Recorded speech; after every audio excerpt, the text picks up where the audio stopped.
You're listening to Restaurants Reinvented, a podcast for restaurant brands who want to put growth back on the menu.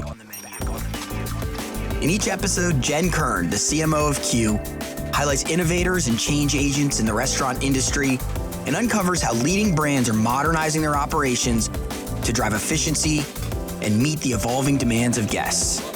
Let's get started.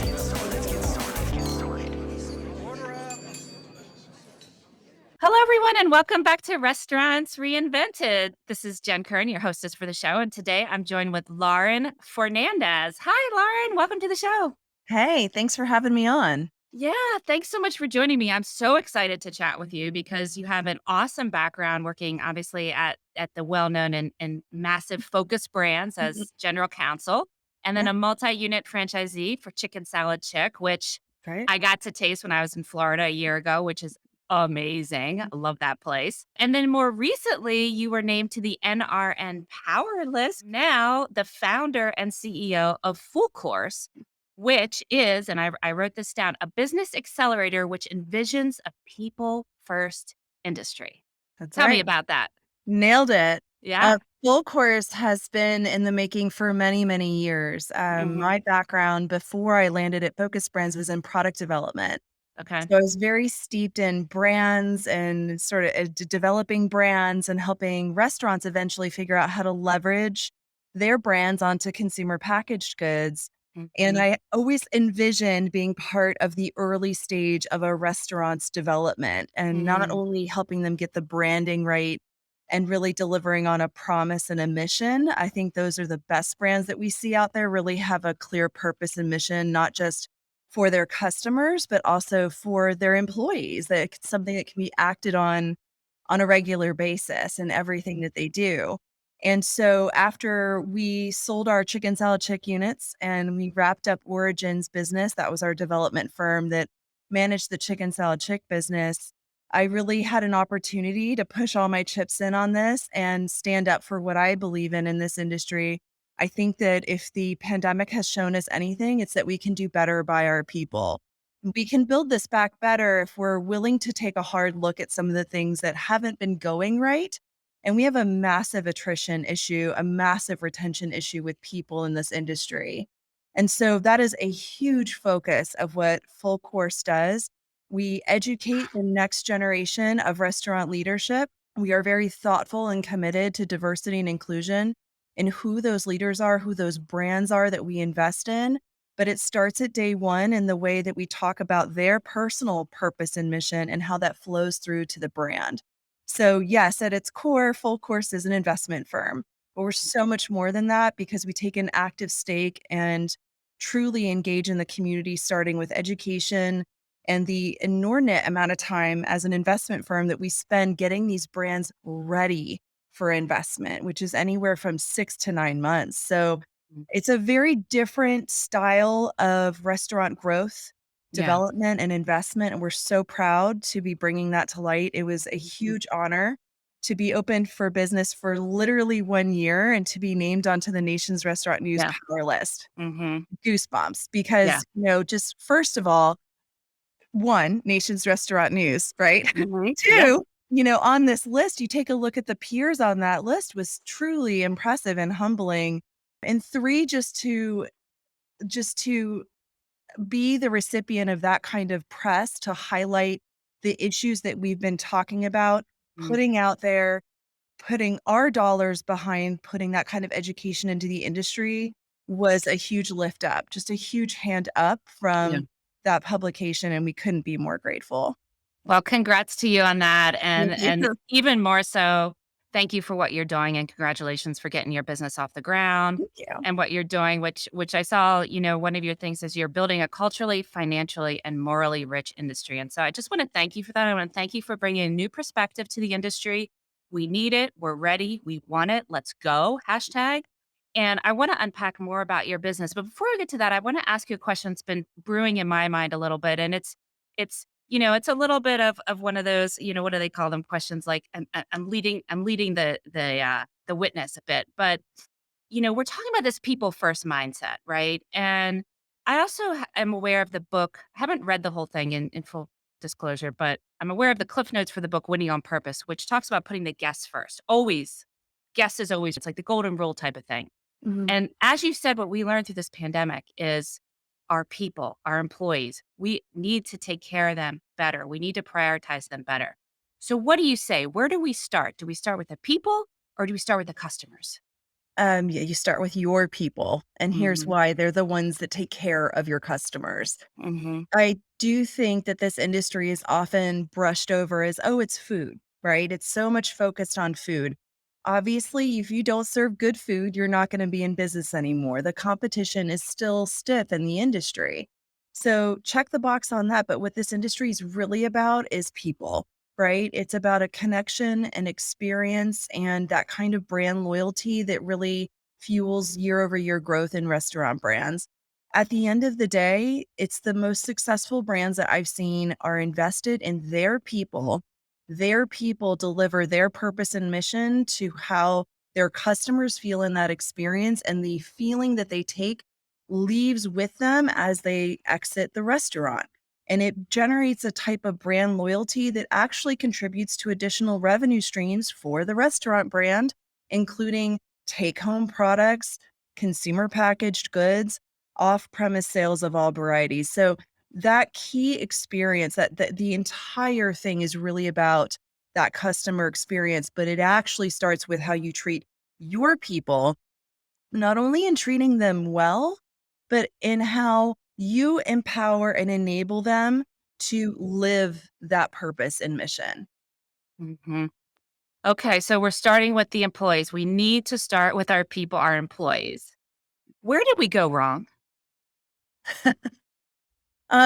I for many years did not want to soapbox on these issues because I am a firm believer in you don't talk about something negatively or offer any constructive criticism without a solution. We have that rule in my family, we have that rule in my business, on every team I've ever run. Love that. And here's the thing. I think with full course and at the stage we are at in this industry, and a very deeply needed recovery, right? We have an opportunity to rebuild. Let's just put it that way. Yeah.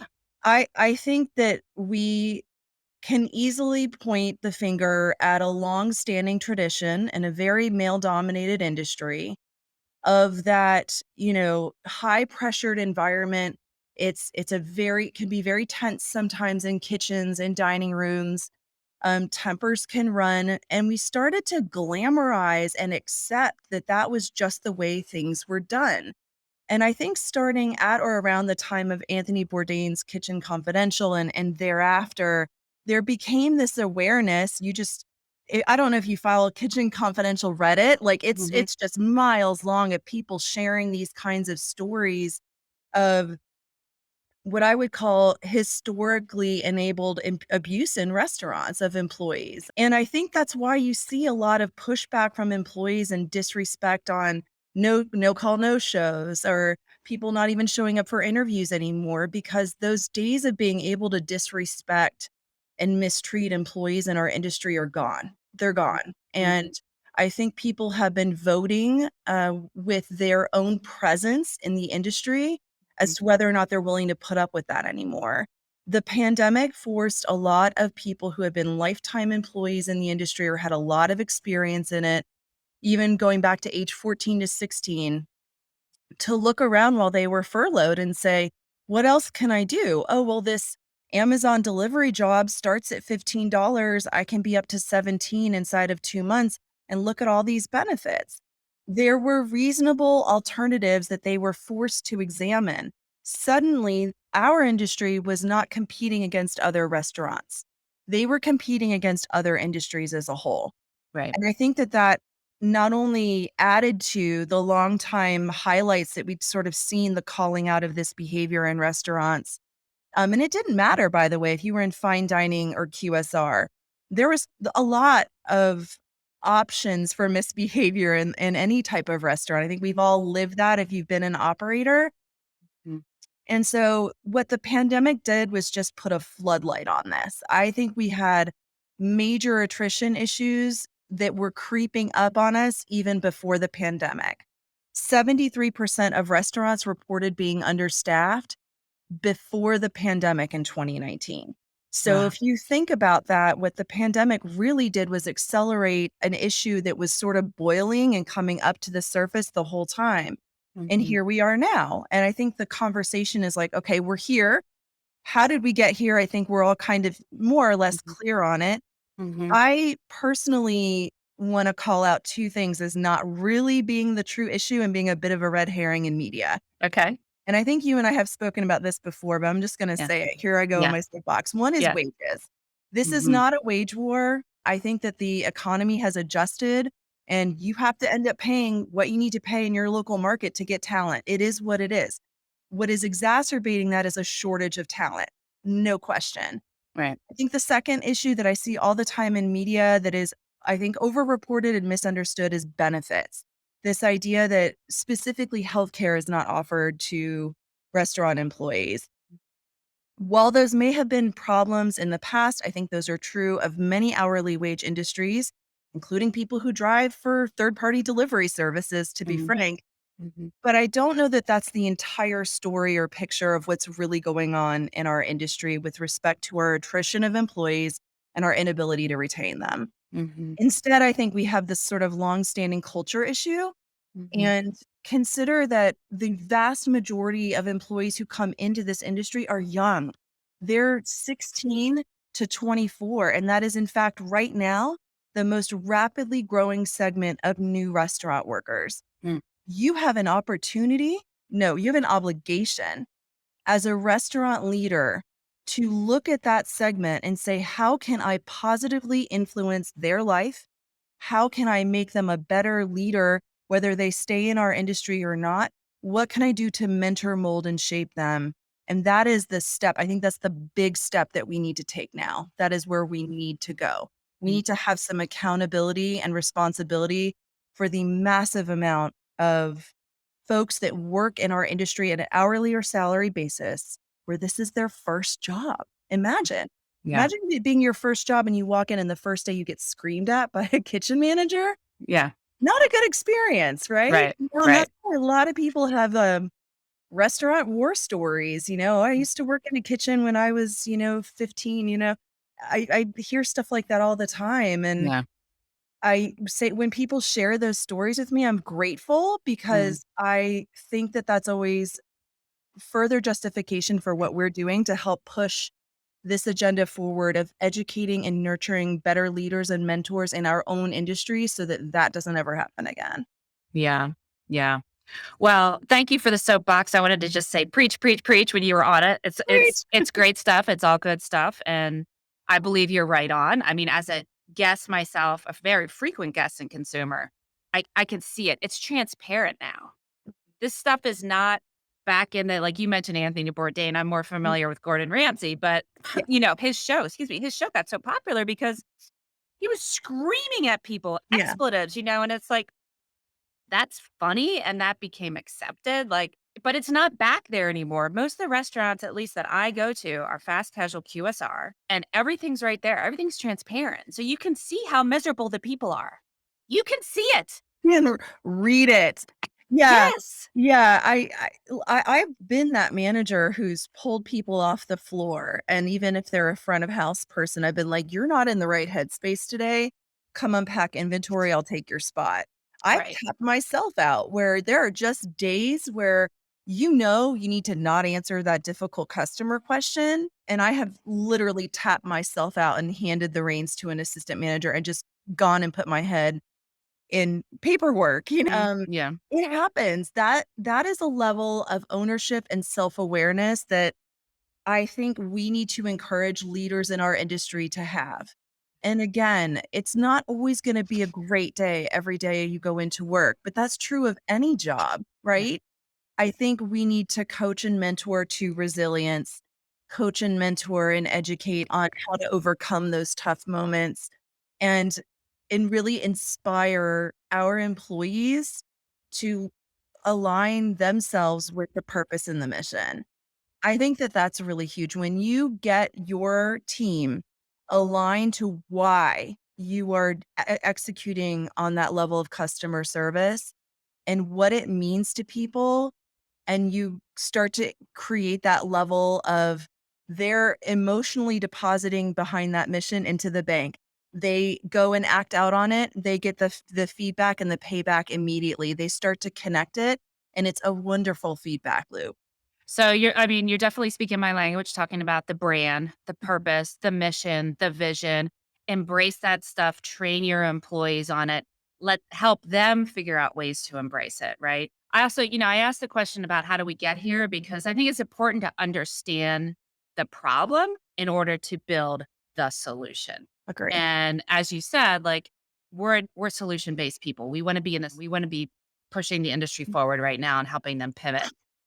Where do you counsel operators to start now and owners that are faced with so many challenges between, supply chain, labor, not being able Mhm. to find enough people to work, prices going up. I mean, all the changes that came with the pandemic and digital ordering. I mean, now it's like, no, no, no, no, put all that aside. Your culture, your people, invest in your brand. People like, where do they start? So I actually have believed this for a very long time. We now, mind you, we work with a lot of independently owned restaurants that we're working directly with the original owner, operator, founder. And so for me, my approach to this is to say to them, what is your purpose and mission? A lot of times if you can get to talk to them about what fires them up in life, the things that are important to them, you'll get eventually to the reasons why they started a restaurant, Yeah. which naturally informs the restaurant brand's purpose and mission too. Yeah. I think if you miss on that alignment, you are going to have some friction because then when you start talking to an owner about purpose and mission in the restaurant and why it's important, or if you need to get them recharged because they've had a rough week or they're understaffed or no one showed up for interviews, you have to connect them back to their why. And so some natural alignment, in my opinion, needs to be there in these emerging brands between the founder and owner's original intent and purpose, their mission, and the brands. And that, frankly, it sounds a little backwards to do it that way, but we always start there. I take the level of I want to be able to not just empathize based on my experience, but I want to deeply be able to connect with what makes you tick.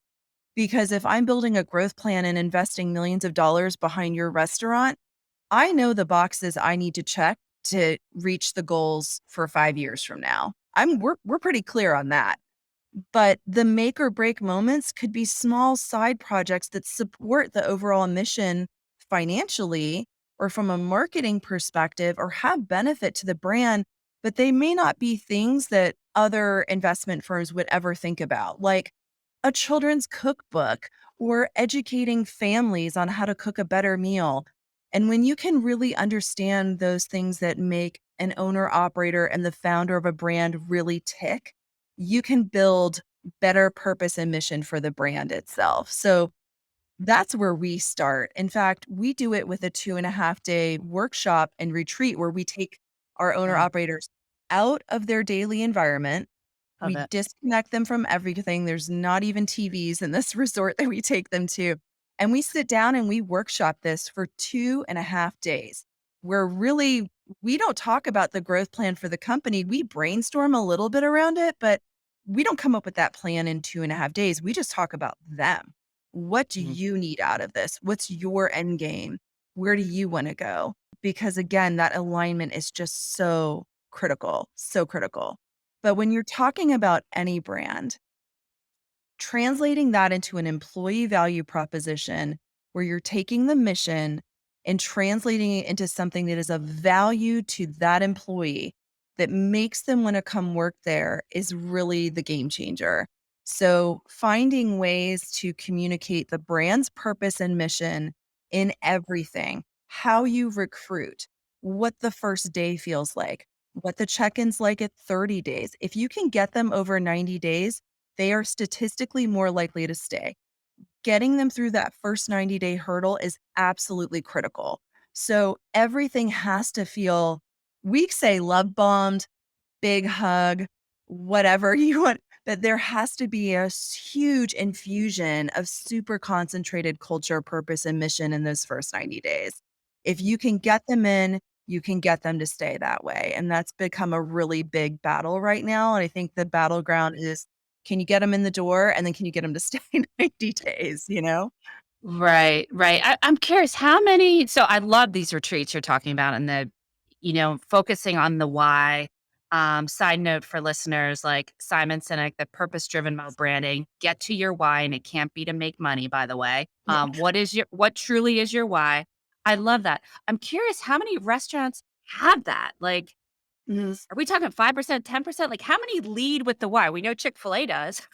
Um, um, yeah, I think you can point to some really best in class models of companies who nail this, and who it was because were originally founded around a strong belief system or around a charitable cause. You usually see brands who've nailed this from the beginning have that kind of initial alignment.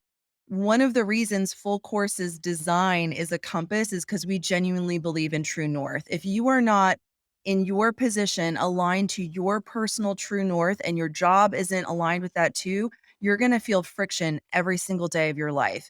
And so we always look to hire not just for Full Course, but in the way that we work with our clients to develop their brands, to make alignment happen.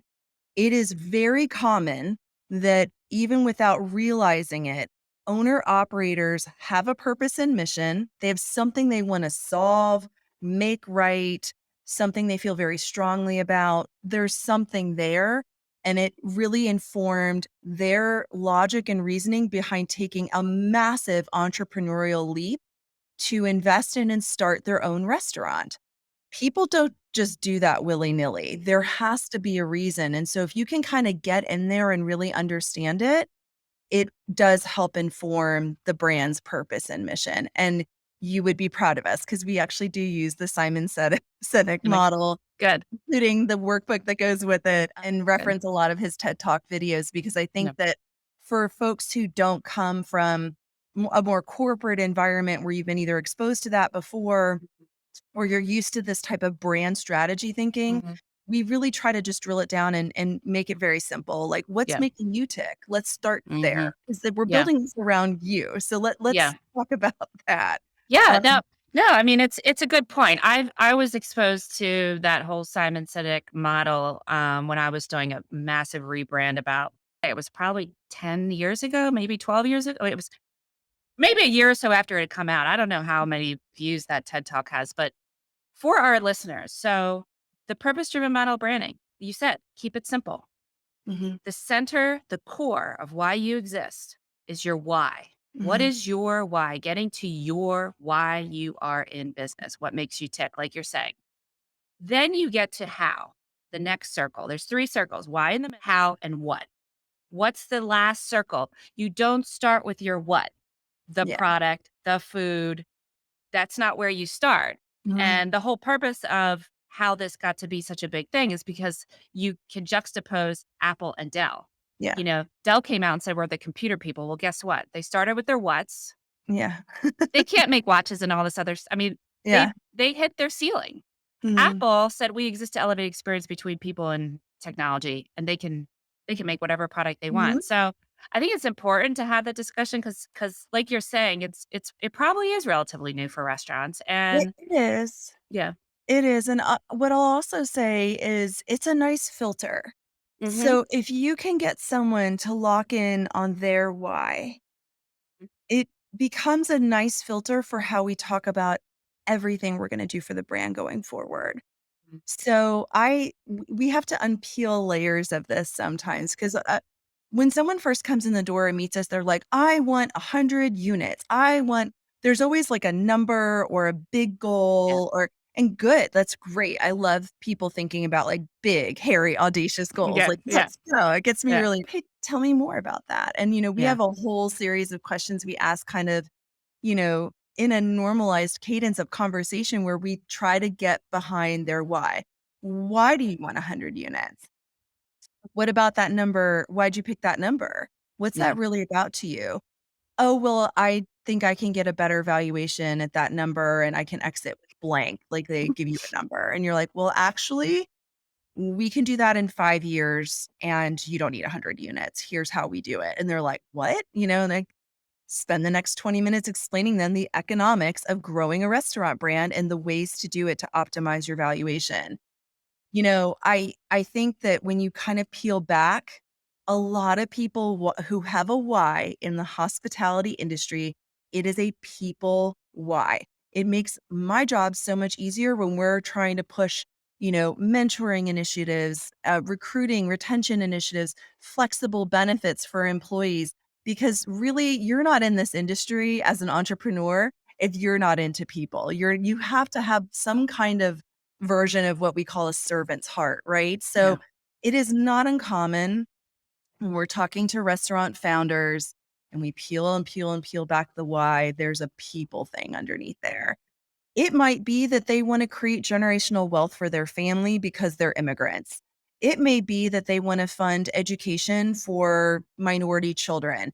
It may be that they want to start a culinary school that helps minorities get their own restaurant. Like there are so many fascinating whys when you really get down there. Mm. But I think the overwhelming majority of people in our industry who have the courage to be entrepreneurs in this space have a people-centered heart. They really do.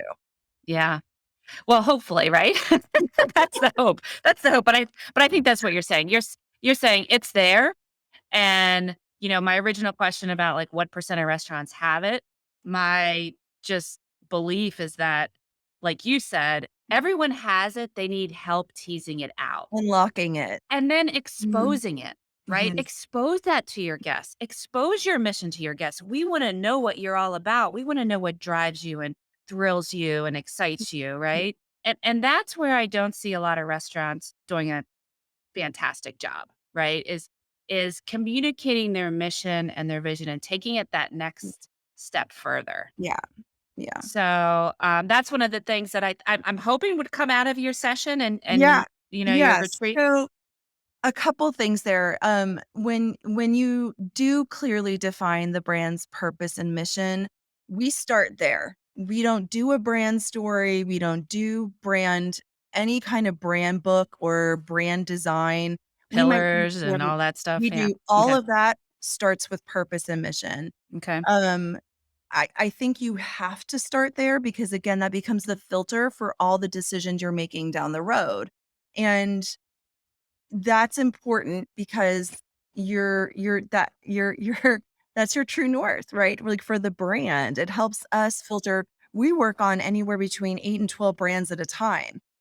It helps us even reset when we go in to work on a brand. Well, no, this brand is about helping working moms and families and having a comfortable family setting for you to have a burger and a cocktail.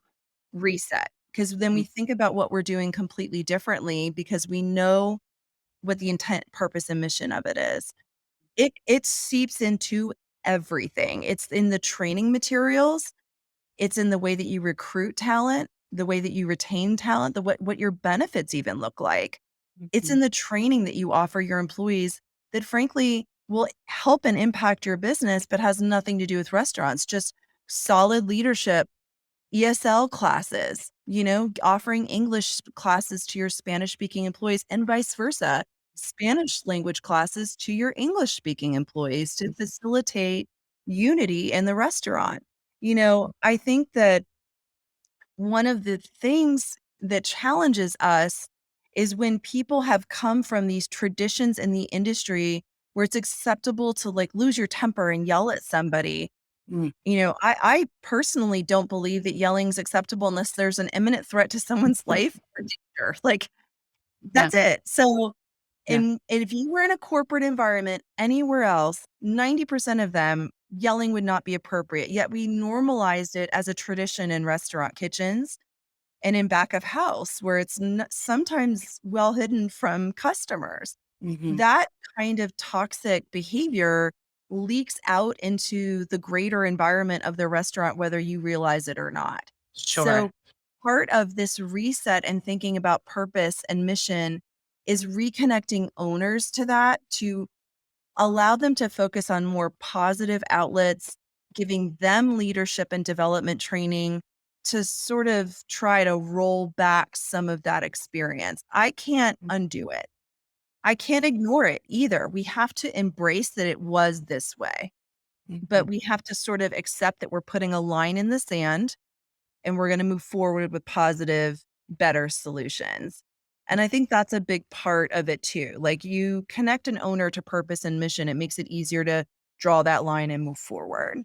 We talked about this with Donald Burns last week or 2 weeks ago, and he's doing a lot of coaching too of restaurant owners, operators, and he starts with the brand as well, which is talk about that as much. But I think I just want to say this: it's not a sign of weakness to ask for help. No. I think there's a lot of us as leaders, and it's becoming more mainstream to have coaching and mentoring, but this is not a sign of weakness. This does not mean you're bad. This does not mean your brand sucks or your restaurant sucks. It just means get some help from people like you, like the professionals, right? And Donald and other folks, Yeah. and get that outside insight, because when I've worked on brand refresh and brand building projects, they've been some of the most fruitful and productive things, and just they're so wonderful, right? And it's just like a gift you give yourself, right? And so get the help that I think you restaurants and leaders need right now to think differently. I mean, it's a lot. I also wanted to go back to a term that you used, employee value proposition, and I'm over it because I think it's just so important. And your ring is beautiful, by the way. I just noticed Oh, it. thank you. And this is a term that I just came across recently, although I think it's been around a while. EVP. Well, so as a marketing professional, we used to always talk about value proposition. What's your value prop? Like, once you got the brand, and part of building that brand program is we would have a framework, and it was just like 2 or 3 sentences, and you write out your value prop. Our company does this, and we do it better than the competition because of XYZ, right? Mhm. Now, I love this new term, employee value proposition. So the employee value proposition, I've been told, has a much higher ROI than building a business value proposition, because, like you were starting to say, once you train your employees on the brand and the mission, then they go out and proselytize about your Yeah. business. And then it's more beneficial, is what I've heard. Now, again, I'm not an expert at this. I want to hear your thoughts about it. Then paying $1 billion for Capital One, for example, was where I heard someone telling me about this. If you can get employees to advocate for your brand, you're going to get a higher ROI than paying $1 billion for a billboard. Yeah. I believe it. I believe it now more than ever, because we're fighting to recruit people back into this industry. And I think a critical point here is we're trying to convince them that careers in this industry are not only viable, but they're worth it. So not to just come in and be an hourly employee from ages 16 to 24, but to build a career in this industry. I have so many thoughts here, but I'll try to organize them in order. But Time. an employee value proposition, and I want to give a shout out here to Lisa Bowen, who's our Chief People and Culture Officer.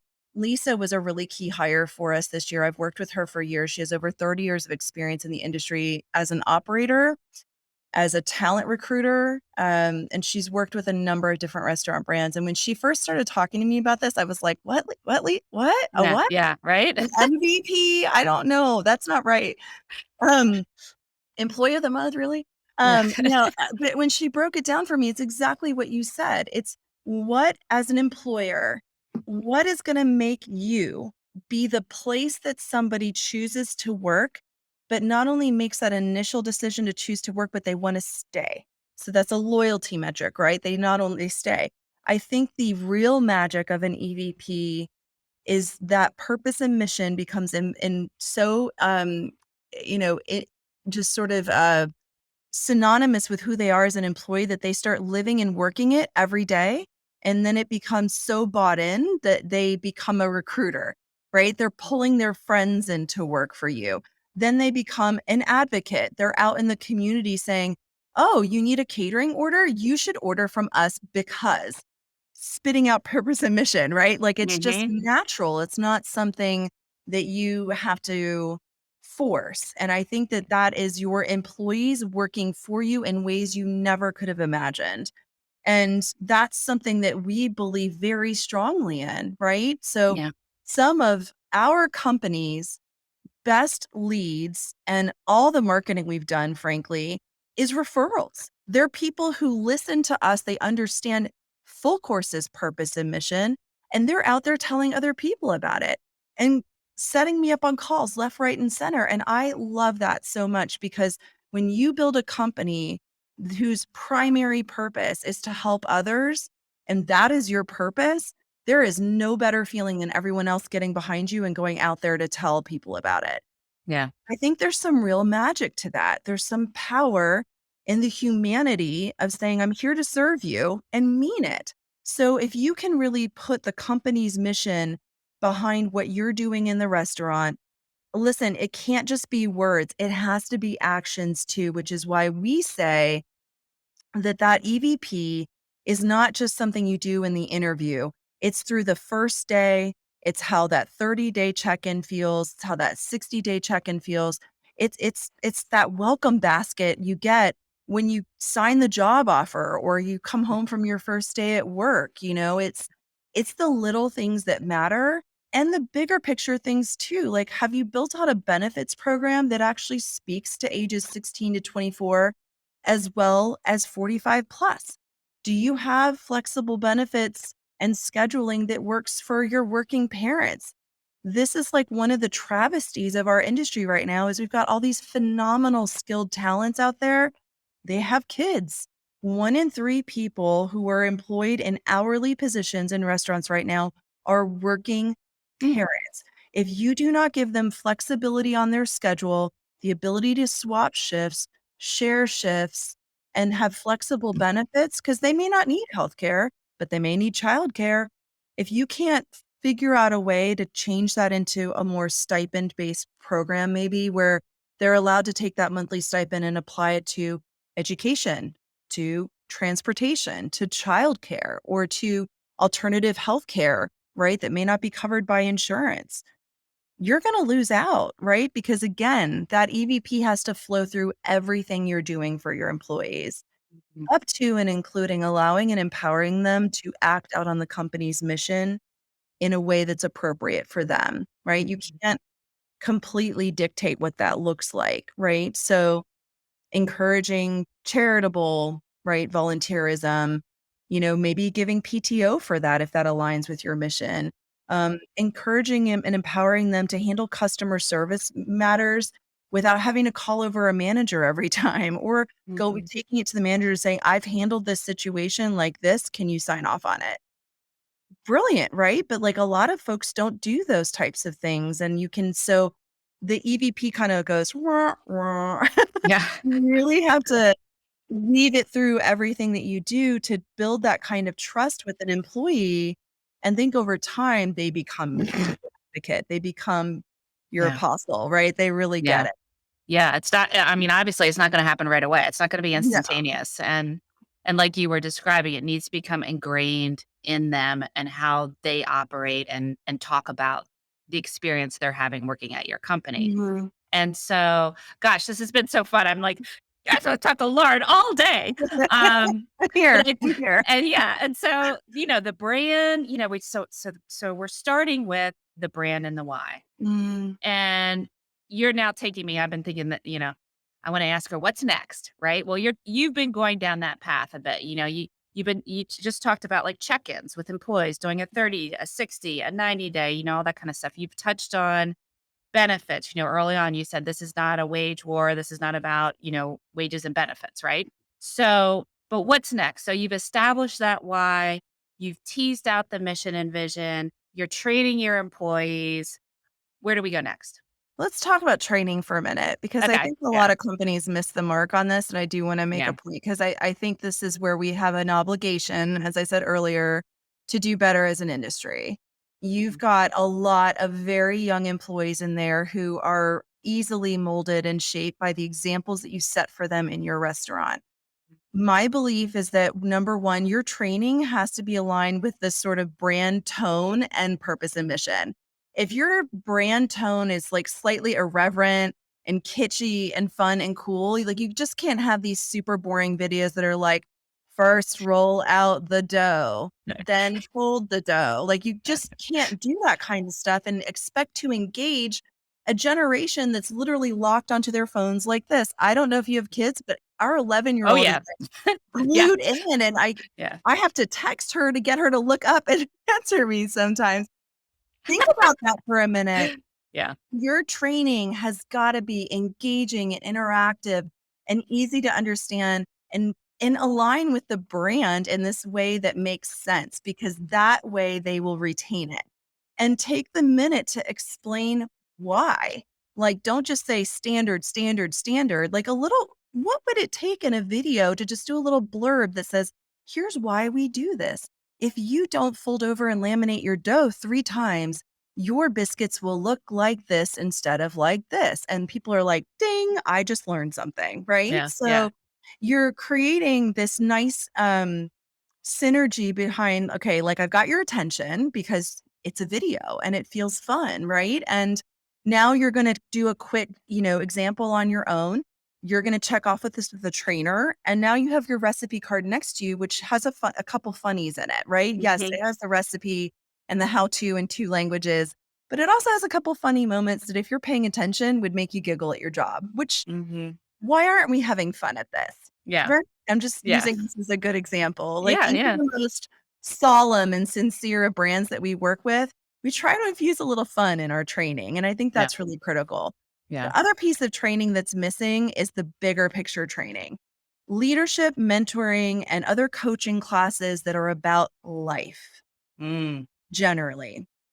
And I think as an industry, we have to put ourselves out there a little bit and offer to these hourly employees, like, if you want to better yourself, if you want to be on our path to manager, wonderful. Here are a couple of courses we think would be great for you to take. Why don't you read this Simon Sinek book?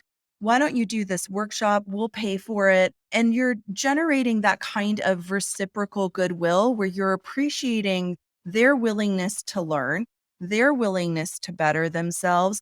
And you're saying, hey, this is going to benefit you in your whole life. For the rest of your life, this will benefit you regardless of whether or not it fits for our restaurant specific management training program. I think we're missing the mark there, like, Yeah. so badly.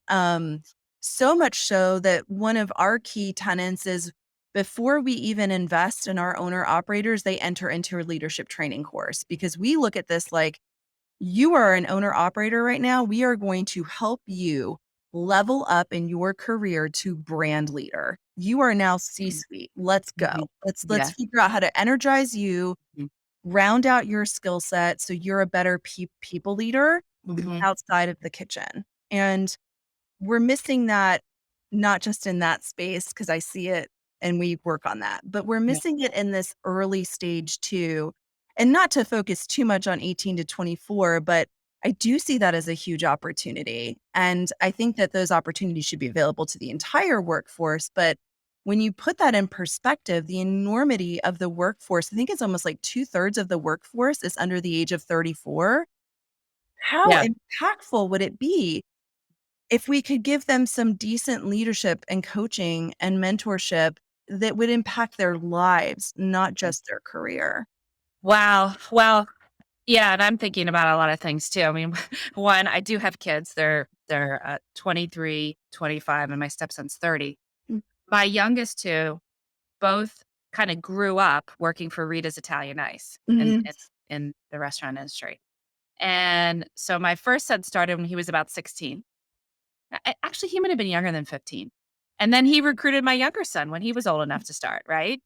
So we're talking about EVP. Like, he recruited him because they worked for a franchisee that was a family owned. It was just the most lovely family. I was really grateful for it because they had another set of parents over there. Okay. And they learned how to clean toilets. I mean, just put that aside for a second. But I was like, awesome, you know? Yeah. I don't even want to tell you the story about the first time they came home and had to clean the ladies' room, and they found ladies' stuff, living in a boys' house, But when you're talking about this leadership and coaching and mentoring, and you alluded earlier to the stipend, like the education stipend, I think these are just such phenomenal ideas, and things to bring about. Can you actually tell me, like, what courses do you recommend? Like, which leadership courses do you ask your operators to take? Yeah, that's so great. So we always start with understanding yourself, right? I am a believer, if you don't know and understand yourself and have some level of self-awareness, a lot of the work that follows isn't really necessarily going to stick. right? Yeah. So we do a lot of work. All of our incoming clients get a DISC assessment. They get a Okay. similar second level workplace motivators assessment. So that is something I highly, highly recommend Okay. to start there and understand your natural affinity for how it is comfortable for you to work, right? And Yeah. how certain roles that you've been in might have forced you to align yourself a little bit differently, which creates friction. Again, to my point earlier, we want alignment, right? Mm-hmm. So understanding yourself first, I think, is really critical. We do a lot of other things around professional development, like the Covey system. Okay. We do a lot of things around organizational leadership and goal setting and understanding really how to ladder goals up into a larger company goal and how all of those things can work together. Frankly, we don't ask our clients to do anything that we don't do ourselves at full course. Good. So, we do a stipend. I mean, I don't think I'm like divulging anything secret here, but we went to our key employees. We're basically a startup. We're still in our first year and quarter here, Yeah. year and change. Yeah. And I said to them, like, do you want healthcare or would you prefer the stipend and you can spend it however you want? And they were all like, stipend. I'm like, okay, great. Here Really? it is. Wow. Yeah. And Interesting. I made that mistake too. I think that's an important part when we're talking about benefits and Yeah. offering educational benefits to folks Yeah. is you can present those kinds of opportunities and tie them back to your EVP and your benefits plan through an educational stipend. So they can choose, $200 towards their healthcare and $300 towards their education or however they want to split it up. But there's basically a menu, Mm-hmm. pun intended there, Yeah. of benefits for them to choose from that makes them feel like they're really connected to and there's some value there for them.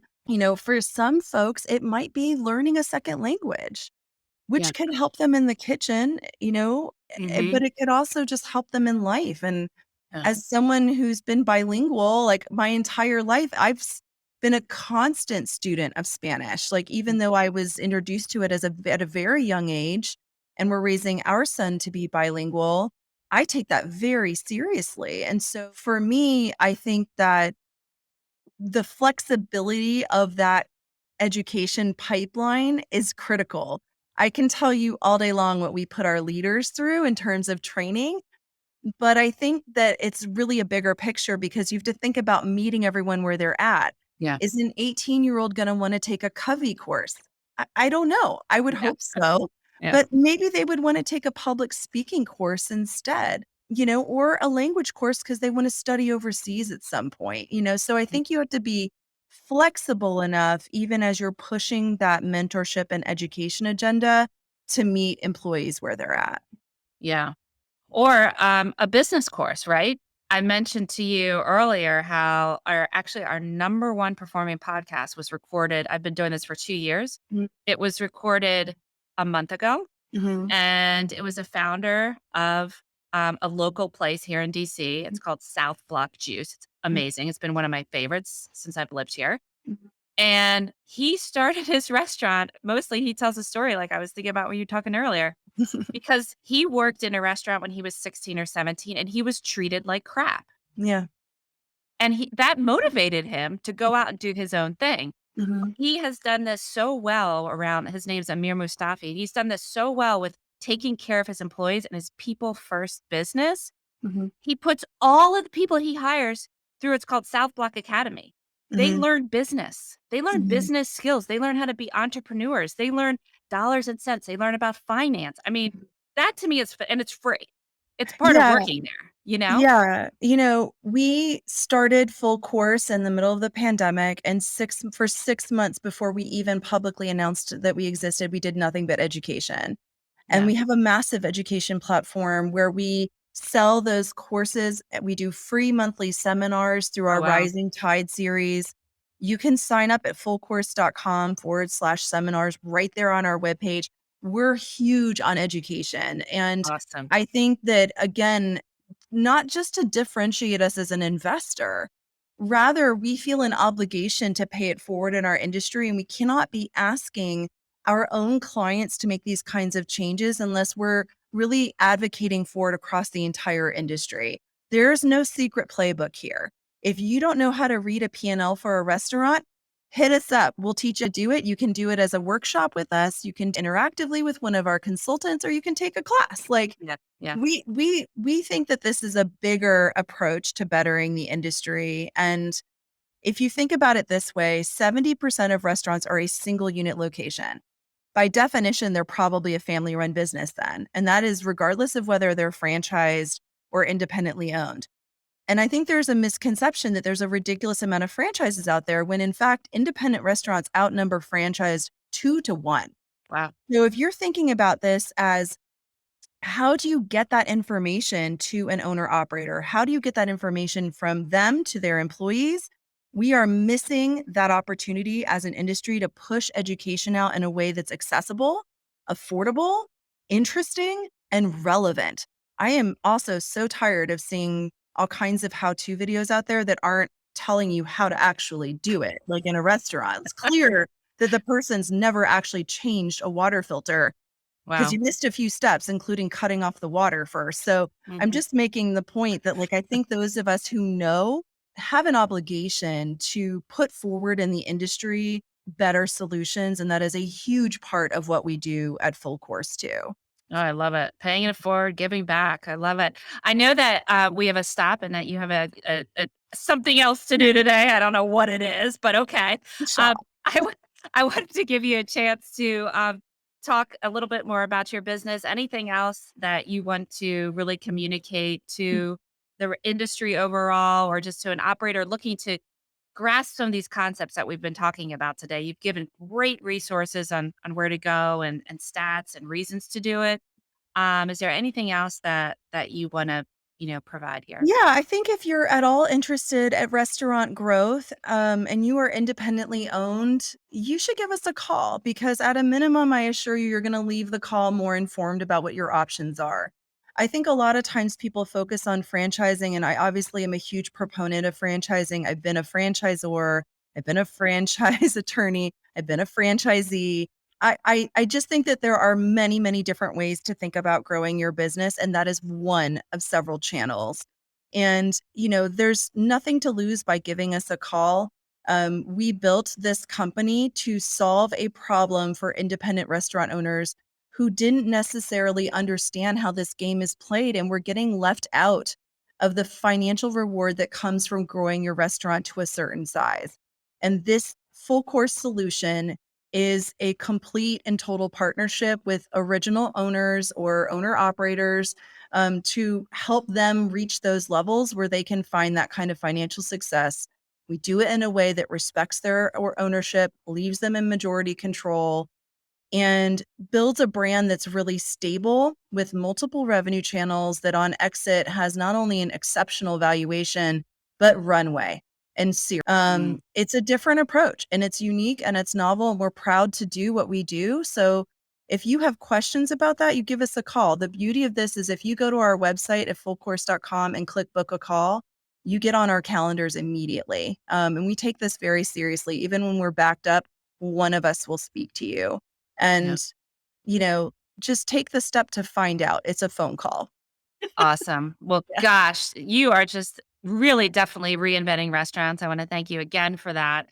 Really enjoyed this. I hope our listeners will get a lot out of it. I'm sure that they will.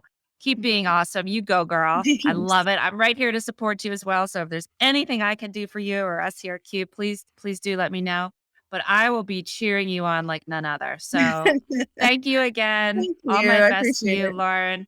And I hopefully will see you around. Yeah, absolutely. Have a wonderful day. And thanks for having us on today. Thank you for checking out this episode of Restaurants Reinvented. This show is brought to you by Q, a restaurant tech company paving a brighter future for operators with the industry's first unified commerce platform. If you enjoyed what you learned in this episode, make sure to follow Restaurants Reinvented in your favorite podcast app, or visit qbeyond.com/podcast to get immediate access to all of the latest episodes.